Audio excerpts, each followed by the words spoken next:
Having known this, so now I am going to perform sampling theorem. So sampling theorem, I will just type so that you can see. Sampling theorem, it is going to convert your analog to digital.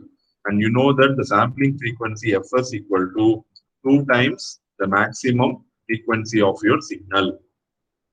Okay, it is 2 times the maximum frequency of the signal frequency present in your input signal.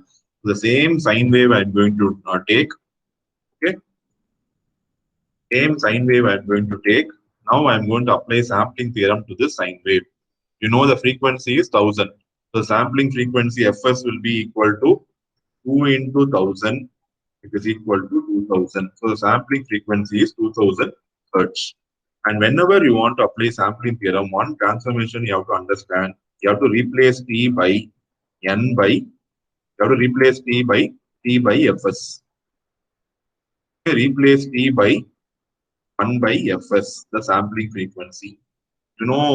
We are going to find the samples, right? So you have to replace the T by 1 by Fs. And Fs, it is 2000.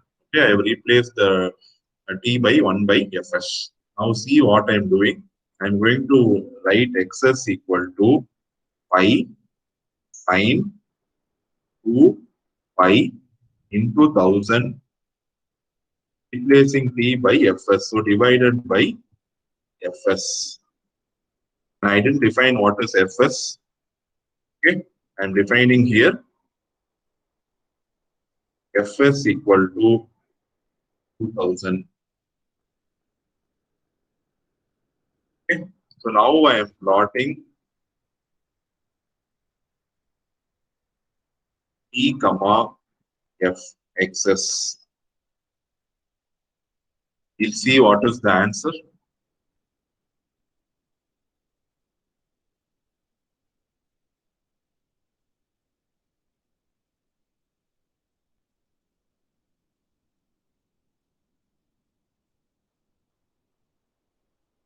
I think we'll have a T here.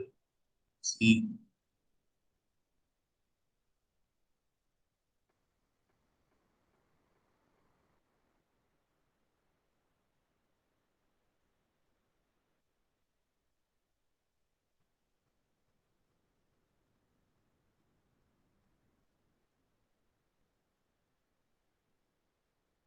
You have to replace T by, actually it is discrete, right?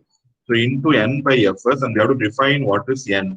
And N is a discrete time integer, right? So I'll take N from 1 to 20. I'll define N from 1 to 20.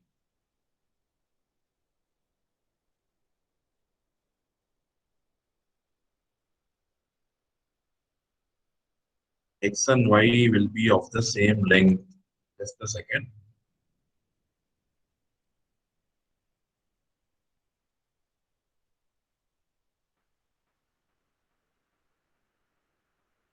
Yes.